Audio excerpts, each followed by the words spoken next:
Bonsoir madame et bonsoir messieurs, bienvenue à la grande session d'information sur nos antennes. Le président de la République, Félix-Antoine Tshisekedi Tshilombo, a ouvert le mercredi 27 novembre 2024 à Kalemi, dans la province de Tanganyika, la 11e session de la conférence de gouverneurs. Reportage de nos confrères de la presse présidentielle.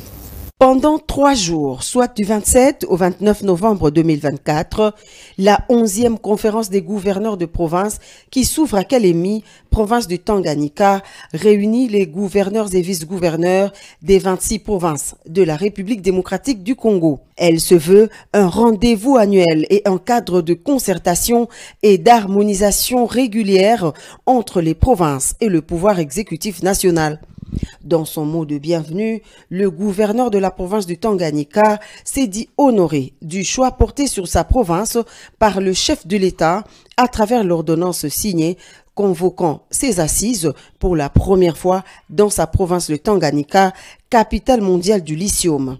Dans leur note de soutien au chef de l'État, lue par Madame Fifi Masuka Saini, gouverneur de la province du Lualaba, les gouverneurs soutiennent à l'unanimité le changement de la Constitution tel que voulu par le président de la République. Excellence, Monsieur le Président de la République et chef de l'État, s'agissant particulièrement de la question de changement de la Constitution, le collectif des gouverneurs de province soutient à l'unanimité ces démarches car cette constitution comporte beaucoup de faiblesses et invite la population à soutenir ces changements légitimes et salvateurs. Renforcer la gouvernance des provinces pour assurer la cohésion communautaire, facteur clé de la réussite du programme de développement local de 145 territoires. Ce thème choisi souligne l'importance d'une gouvernance provinciale inclusive et responsable pour garantir la cohésion sociale et le développement de nos territoires. Le chef de l'État Félix-Antoine Tshisekedi Tshilombo, qui a présidé la cérémonie d'ouverture des travaux, a martelé sur la gouvernance responsable d'une province comme facteur clé du développement socio-économique. Je considère ce programme comme une opportunité singulière de transformer la réalité socio-économique de l'arrière-pays en apportant des solutions durables et adaptées aux besoins des populations locales. La question du développement de nos provinces est intrinsèquement liée à celle de la gouvernance. Chaque gouverneur doit véritablement s'engager à instaurer des pratiques qui privilégient la transparence, l'efficacité et le respect des biens publics. Une gouvernance responsable, transparente et efficace est essentielle pour bâtir une République démocratique du Congo, prospère et forte, a conclu le garant de la nation congolaise. En séjour officiel au Caire en Égypte, le président de l'Assemblée nationale, le professeur Vital Kamerhe, a été reçu le mercredi 27 novembre 2024 par le président de la Chambre des représentants égyptienne, le docteur Anafi Ngwebali, dans la nouvelle capitale administrative d'Égypte. Commentaire de Jules Boulembi.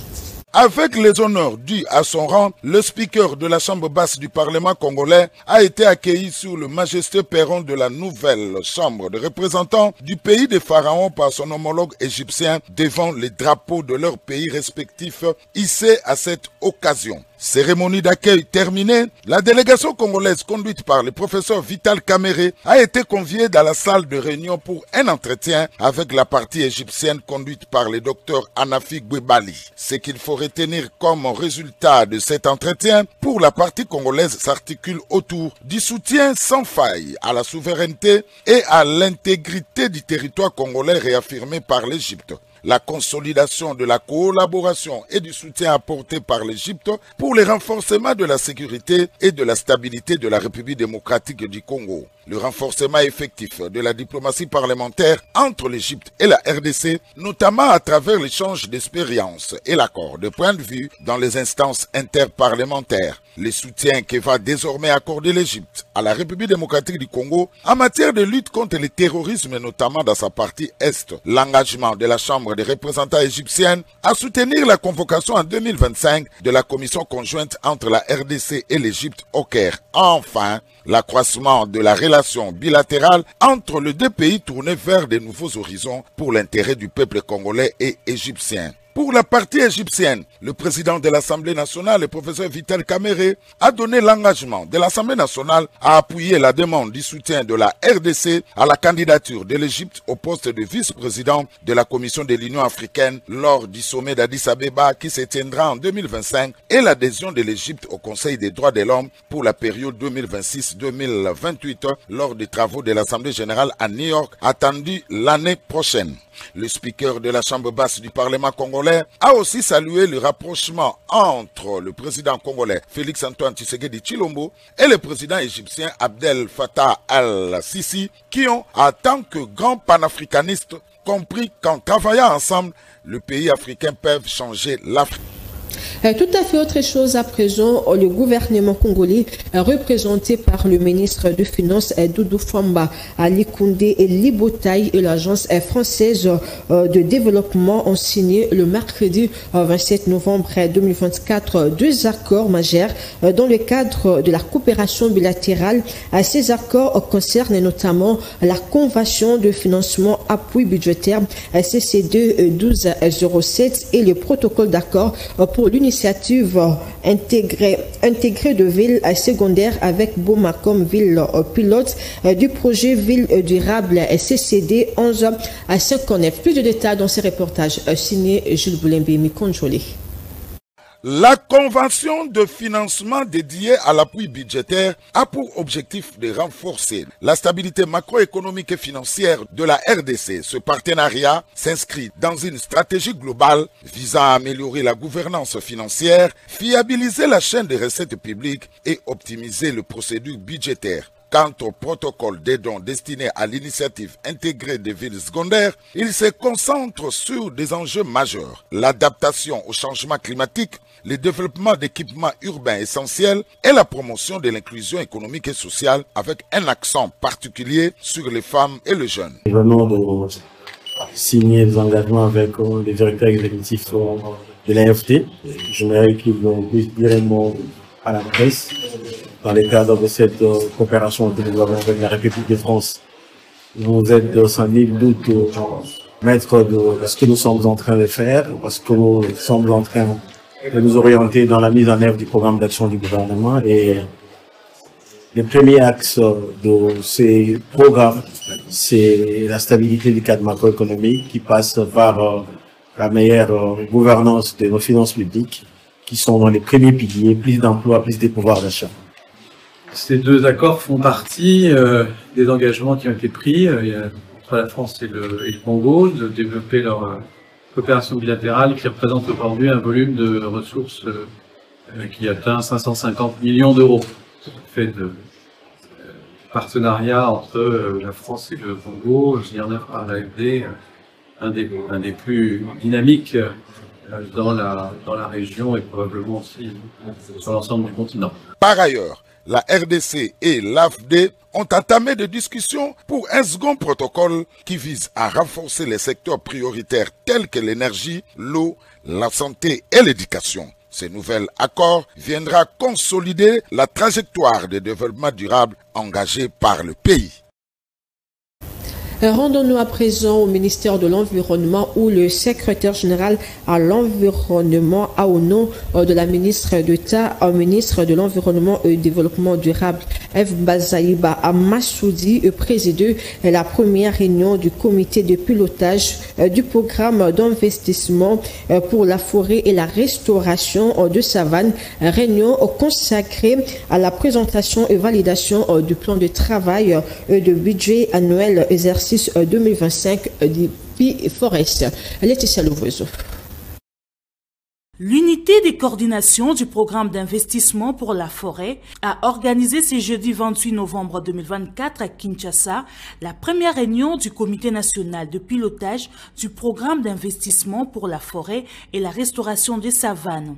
Au cours de cette première réunion de travaux, de présentation et avancées significatives du PIFORES, les experts de l'unité de coordination du programme d'investissement pour la forêt ont à l'unanimité approuvé le plan de travail et budget annuel du PIFORES pour l'année 2025 avec une prévision budgétaire de 36 019 573 $. Présidé par le secrétaire général à l'environnement, représentant de la ministre d'État, ministre de l'Environnement et Développement durable, F. Bazaïba Massoudi, cette première réunion de PIFORES s'inscrit dans les cadres des avancées significatives enregistrées depuis la mise en œuvre de ces programmes.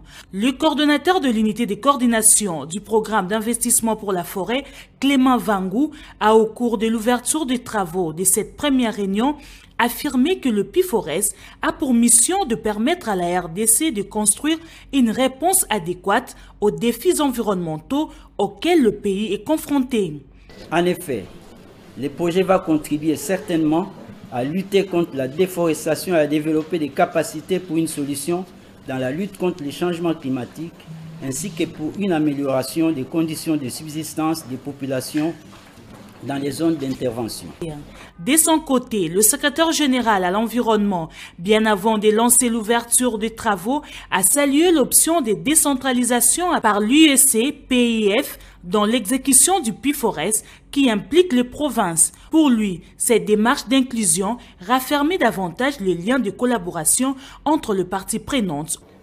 Le projet PIFORES apporte un grand soutien à notre nouveau plan national d'adaptation et notre document de la contribution déterminée à l'échelle nationale qui focalise une priorité à la résilience climatique dans les écosystèmes forestiers, les secteurs de la biodiversité ainsi que dans les secteurs de l'énergie et de l'agriculture. Le PIFORES est un programme du gouvernement congolais. Son objectif est d'améliorer la gestion des paysages forestiers et de renforcer les moyens de subsistance des communautés dans les zones des projets sélectionnés. Parlons santé dans cette édition du journal. À présent, à suivre et ce qui a été la visite du ministre provincial de la ville-province de Kinshasa de la Santé, le docteur praticien Gongo au niveau de la zone de santé de la police. Je voulais m'embêter là. Répertoriée sur la liste de 35 zones de santé que compte la ville-province de Kinshasa, la zone de santé police située dans l'enceinte du camp de Fungula a connu le mardi 26 novembre 2024 la visite du docteur Patricia Gongo Abakazi, ministre provincial de la santé publique, hygiène et prévoyance sociale. Accueilli par le général Kamanga et le général Moba, respectivement directeur-chef de service et directeur-chef de service adjoint de la santé police. Somme toute, le docteur Patricia Gongo a réitéré la volonté du gouvernement provincial, celle d'accompagner cette zone de santé pour améliorer la qualité des soins de santé. Par ailleurs, le ministre provincial de la santé a sollicité l'accompagnement de la police pour la brigade d'hygiène qui va être de nouveau en service après plus de 30 ans d'inactivité. C'était important, le la Mokambi à santé à ville à Kinshasa. Il y avait le Sika, bateau va battre la Rabiso, bazouaka soin. Alors ils allaient à l'hôpital central, ça veut dire que Bakanyo se outara na République et comme il y a besoin de transfert et les grands awa. Donc total en dengini ils ont organisé. Nous avons impressionné que c'est quand même bien organisé, mais il y a aussi des besoins. Pour l'État, il faut s'engager pour œuvrer pour que tout améliorer bâtiment, tout améliorer qualité de matériel. Par la suite, le général Moba l'a conduit au fin de visiter l'hôpital central de la police, allant des urgences à la maternité, en passant par la pédiatrie, le laboratoire, le bloc opératoire, radiologie et l'hémodialyse. Il est important pour nous de visiter cet hôpital. C'est impressionnant de voir combien ils sont organisés, mais il y a beaucoup de besoins pour améliorer la qualité des soins de santé, a souligné le docteur Patricien Gongo Abakazi après sa visite. Tout à fait autre chose, Madame la caissière adjointe de la CENI, Sylvie Biremano, a procédé à la réception technique du nouveau bâtiment du siège du secrétariat provincial de la centrale électorale à la province du Lualaba, dont les travaux réalisés ont atteint 80%. Il ne reste que les travaux de finition. Madame la caissière adjointe de la CENI, au nom du président Denis Kadima, a remercié de vive voix la gouverneure de Lualaba, Fifi Masuka, pour son engagement de ces bâtiments. Alain Noka. La centrale électorale vient de se doter d'un nouveau bâtiment construit pour abriter les sièges du secrétariat provincial de la CENI à la province de Lualaba. Ce bâtiment pimpant neuf que Madame la questeur adjointe Sylvie Biremano Baloumé a procédé à sa réception technique et a été construit suivant les normes d'architecture moderne dont les travaux ont été réalisés à la hauteur de 80% et ne reste que les travaux de finition afin que les bâtiments soient livrés définitivement. On procède à la réception technique de cet ouvrage de l'administration provinciale de la CENI. La questeur adjointe Sylvie Biremano a, au nom du président de la CENI, Denis Kadima Kazadi, a exprimé sa gratitude auprès de l'autorité de la province de Lualaba, Madame la gouverneure Fifi Masuka, grâce à son engagement que la CENI dispose ces jours d'un bâtiment dans la province du Lualaba. L'objet de notre mission, c'était de passer, voir le bâtiment que le gouvernement de Lualaba a construit pour le secrétariat exécutif provincial de la CENI Lualaba. Alors nous sommes très impressionnés par ce bâtiment et nous remercions sincèrement le gouvernement de Lualaba et surtout l'excellence Madame la gouverneure. C'est sous son leadership que ce bâtiment a été construit. Et au nom du président Denis Kadima, nous transmettons notre gratitude. Et nous sommes venus voir où est-ce qu'on va mettre des mentions pour la visibilité de notre bâtiment. Et nous disons que tout est parfait, il n'y a rien à redire. C'est une bonne politique initiée par l'administration électorale de disposer ses propres bâtiments et locaux. Que cette initiative ne s'arrête pas seulement à la province du Lualaba, qu'elle soit également l'objet de toutes les provinces pour l'indépendance de la CENI et de ne pas dépendre des autres. Ouvrons cette fois-ci la page consacrée à l'éducation de le lundi 9 décembre 2024. Grève générale sèche dans tous les instituts supérieurs et universités publiques de la République démocratique du Congo aux décisions prises et annoncées par le membre des associations et syndicats de l'enseignement supérieur et universitaire lors d'une assemblée générale évaluative tenue au siège de l'association de professeurs de l'université pédagogique nationale à Poupen. Reportage de Clavé et la Diakou. Une grève sèche sera déclenchée dans tous les instituts supérieurs et universités publiques de la RDC à partir du 9 décembre 2024. Annonce faite par le membre des associations et syndicats de l'enseignement supérieur et universitaire lors d'une assemblée générale tenue au siège de l'APUPEN sous la direction du professeur Jean-Colin Moussonda Kalousambo, coordonnateur du RAPICO et président de l'APUPEN. Vu le non-respect des accords de Biboiteux, vu le communiqué de presse du banc syndical de l'ESU du 22 octobre 2024, lu au siège de la Poutine, vu le manque de considération et de respect du secteur de l'enseignement supérieur et universitaire, ainsi que de son personnel par le gouvernement, doublé d'une politique d'usure, de pourrissement et d'insouciance dans le processus de solution à apporter aux revendications sociales du personnel. Nous, banc syndical de l'ESU, prenant l'opinion tant nationale qu'internationale à témoin, projetons une grève générale et sèche dans tous les établissements de l'ESU sur l'ensemble du territoire national à dater du 9 décembre 2024. Il est demandé à tous les présidents, secrétaires généraux de procéder à la sensibilisation et délégués syndicaux de procéder à la sensibilisation en présentiel et en distanciel des bases respectives pour le strict respect des consignes de grève. À cet effet, les membres de tous les corps académiques, scientifiques, administratifs, techniques et ouvriers sont chargés de respecter et de faire respecter scrupuleusement au quotidien les dites consignes. Réunis en présentiel et en distanciel, le membre du réseau des associations de professeurs des universités et instituts supérieurs du Congo, APICO, ont également résolu de décréter une grève générale sèche dans tous les établissements universitaires et supérieurs à dater du 9 décembre 2024. Décision formelle issue d'une assemblée générale qui a eu lieu au siège de la Poupenne sous les auspices du coordonnateur du RAPICO, le professeur Jean-Collet Moussonda à Kalousambo, au clavier à la dure.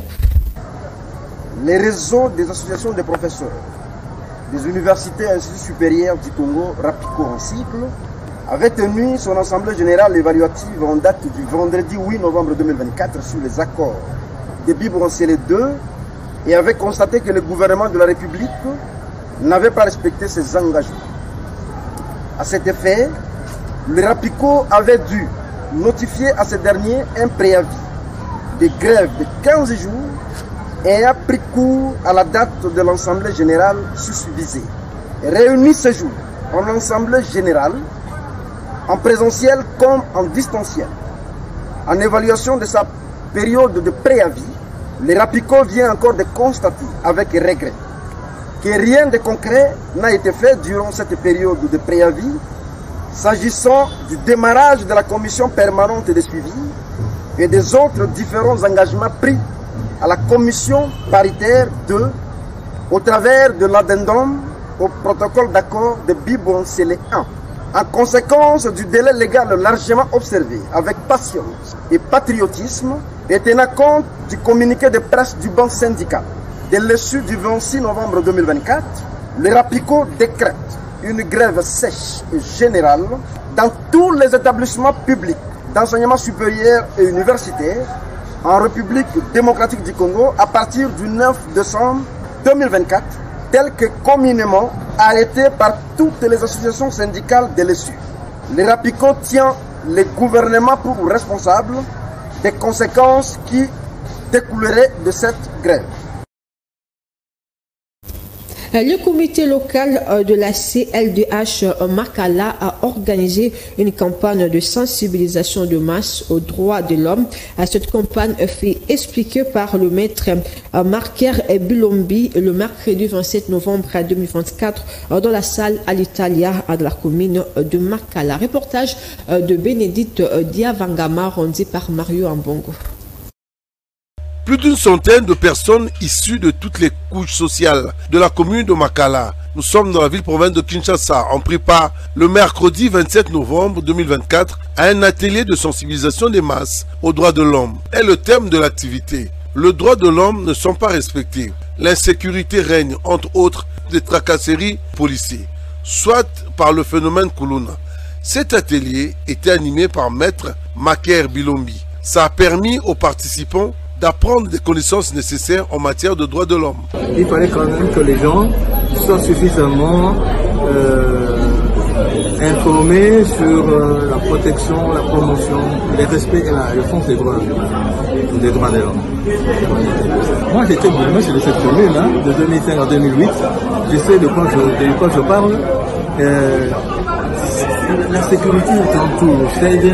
C'est un fait de société. Il faut expliquer ça dans la globalité.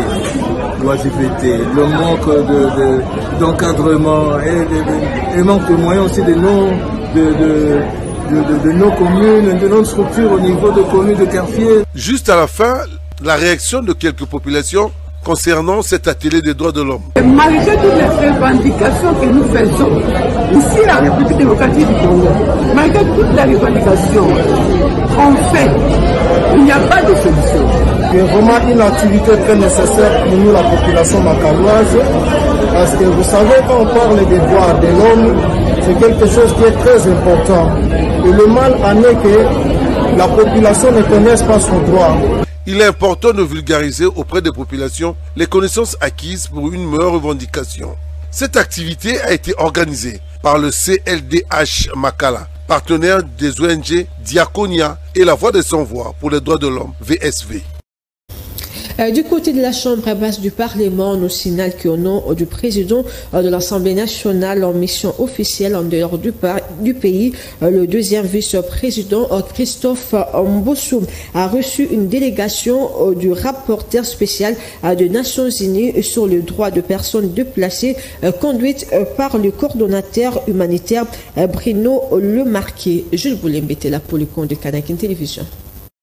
Accompagné du président de la Commission des droits de l'homme de la Chambre basse du Parlement, Boris Mboukou, et de quelques élus de l'Ituri et du Nord Kivu, Christophe Mbosso-Kodia a échangé avec ses hôtes sur la protection et la sécurisation des personnes déplacées de la République démocratique du Congo. L'Assemblée nationale, qui doit élaborer des tests pour la protection des déplacés internes, le deuxième vice-président de cette institution a estimé que l'accompagnement de ces experts des Nations Unies sera d'une importance capitale pour la Chambre basse du Parlement. C'est une mission importante puisqu'il y a des textes que l'Assemblée nationale doit élaborer pour protéger les déplacés internes. Alors, ils sont des spécialistes des Nations Unies. Ils veulent en fait aider l'Assemblée nationale à pouvoir adopter des textes de loi et également à collaborer avec l'Assemblée nationale sur des questions de personnes déplacées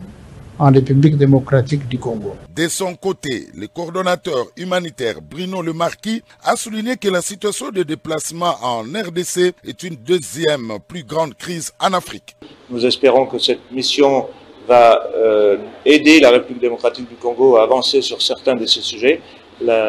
Toute cette expertise est à la disposition de la République démocratique du Congo, y compris de l'Assemblée nationale, pour avancer sur certains textes de loi, certaines politiques, certaines stratégies.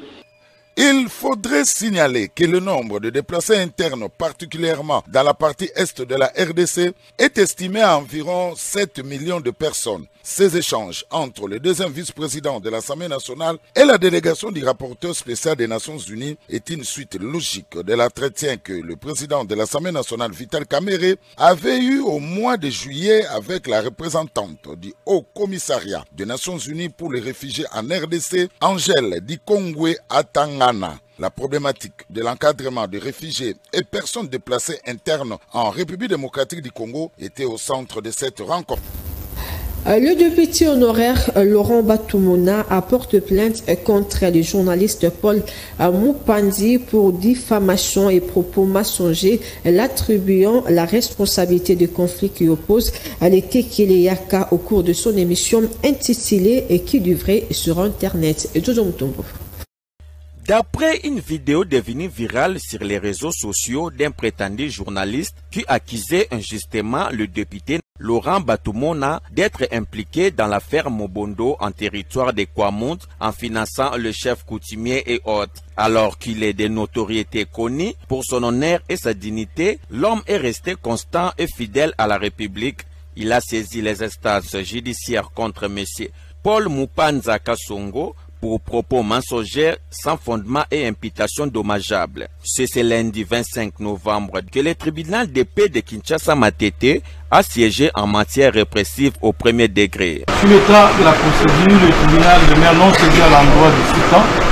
Il constate néanmoins qu'il gît dans son dossier une citation directe du 22 novembre pour l'audience du 25 novembre à la requête de Madame Fida Mouchi.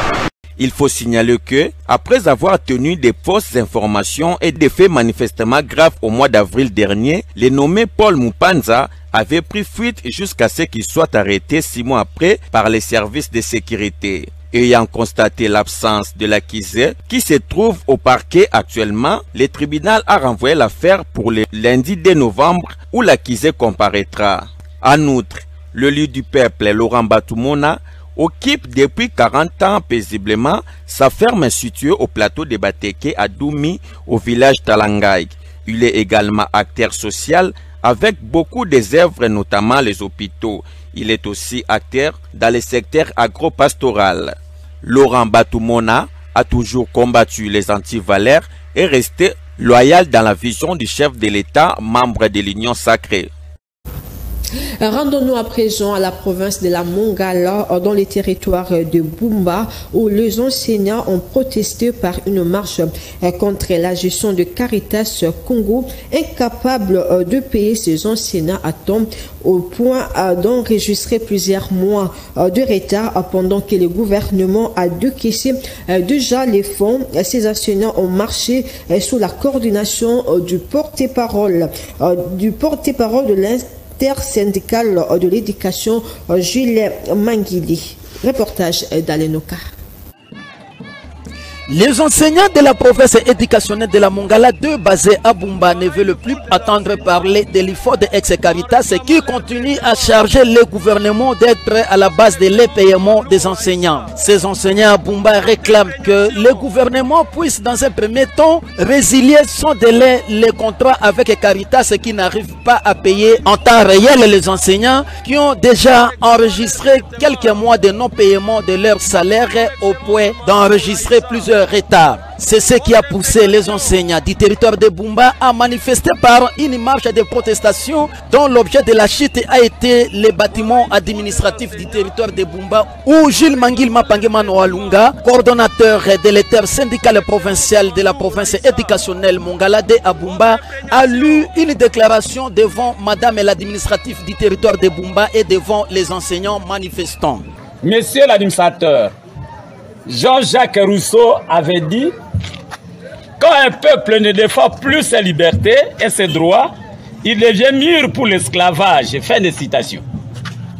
La paix rotative que nous impose l'IFO de ex-Caritas nous fait assister à des mois de plus de 50 jours, avec comme conséquence l'endettement jusqu'au cou. Face à cette situation, et par le biais de l'intersyndicat des syndicats des enseignants de la province d'éducation de Mongala 2, la paix de 2 mois de salaire d'octobre et novembre 2024, y compris l'ajout de 50 000 des mois de septembre avant le 29 novembre 2024 est exigée. Les enseignants du territoire de Bumba à Mongala réclament la paix de leur salaire. Ils veulent que la paix de 50 000 francs congolais promis par le gouvernement lors des travaux de Bibois. Ils veulent également que les enseignants du lycée Salongo soient payés. Pendant son séjour à Kigali, capitale rwandaise, où il a coordonné la conférence des évêques catholiques d'Afrique et de Madagascar, le cardinal Fridele Ambongo a lancé un message de paix et d'amour fraternel entre le peuple et le pays de la sous-région. Mario Ambongo nous en parlait plus. La paix, le peuple de ces différents pays, notamment les 3 pays, Rwanda, Burundi et la RDC, le peuple de ces 3 pays veulent la paix et exhortent leurs dirigeants à travailler pour une paix solide, une paix durable dans la sous-région, afin que tous puissent vivre en paix et vaquer paisiblement à leurs occupations. Ça nous fait vraiment de la peine quand je vois ce qui se passe actuellement à l'est de la République démocratique du Congo, avec cette masse de déplacés. Il y en a qui vivent ici aussi au Rwanda, et ça, c'est pas une situation claire. Si nous, au niveau de l'Église, nous pouvons nous fréquenter, nous pouvons fraterniser, mais nous nous posons la question, mais pourquoi au niveau politique, on ne peut pas faire la même chose? Ça, c'est vraiment ça notre prière, et nous allons analyser la situation. Le rôle de l'Église est essentiellement prophétique, c'est-à-dire l'Église analyse la situation. L'Église n'est pas au pouvoir. Il n'appartient pas à l'Église de résoudre des problèmes politiques entre les États, mais l'Église a le ministère de la parole. L'Église essaie de parler à tous les dirigeants africains. Et c'est un travail que moi, en tant que président du CHEA, j'ai fait. partout où je passe, j'ai la possibilité de rencontrer les chefs d'État, je n'hésite pas. Et je leur dis ce que pense l'ensemble de l'Église d'Afrique. Et notre souci, c'est comment travailler pour le bien supérieur du peuple d'Afrique. Mais le constat, c'est que très souvent, nous ne sommes pas écoutés. C'est-à-dire qu'il y a beaucoup d'intérêts politiques, des intérêts économiques. Toutes nos excuses pour la qualité du son. Une note sportive avant de boucler complètement cette édition du journal à la République démocratique du Congo, plus précisément la ville-province de Kinshasa, à brut du 27 novembre au 7 décembre 2024, la Coupe d'Afrique de Nations des handball à senior dames. Pour son entrée en lice, la République démocratique du Congo, les pays hôtes a battu l'Ouganda sur la note de 38 à 11 au gymnasium du stade de Martyrs. Regardez.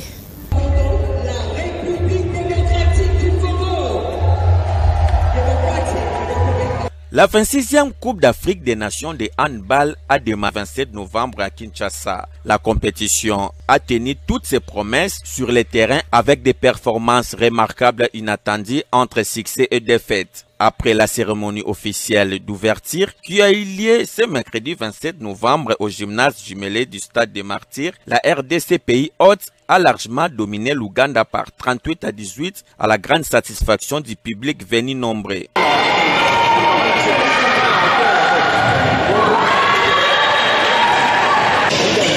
Dans les autres rencontres de la première journée, l'Égypte a battu le Congo-Brazzaville par 27 à 23. L'Angola s'est imposé devant la Tunisie 36-23. L'Algérie a eu raison devant le Cap-Vert 20-21. Le Sénégal a écrasé le Kenya 39-9 et la Guinée a battu le Cameroun 32-26. La deuxième journée se poursuit ce jeudi 28 novembre au gymnase 1 et 2 du stade du Martyr avec les affiches telles que Égypte-Algérie, Sénégal-Cap-Vert dans le groupe A et dans le groupe B. La Tunisie sera devant la Guinée, l'Ouganda face à l'Angola. La République démocratique du Congo joue le Cameroun à 18h juste au gymnase jumelé du stade de Martyrs. Signalons par ailleurs que 12 pays prennent part à ce tournoi continental répartis en 6 groupes. Seuls 4 de chaque groupe seront qualifiés pour les quarts de finale.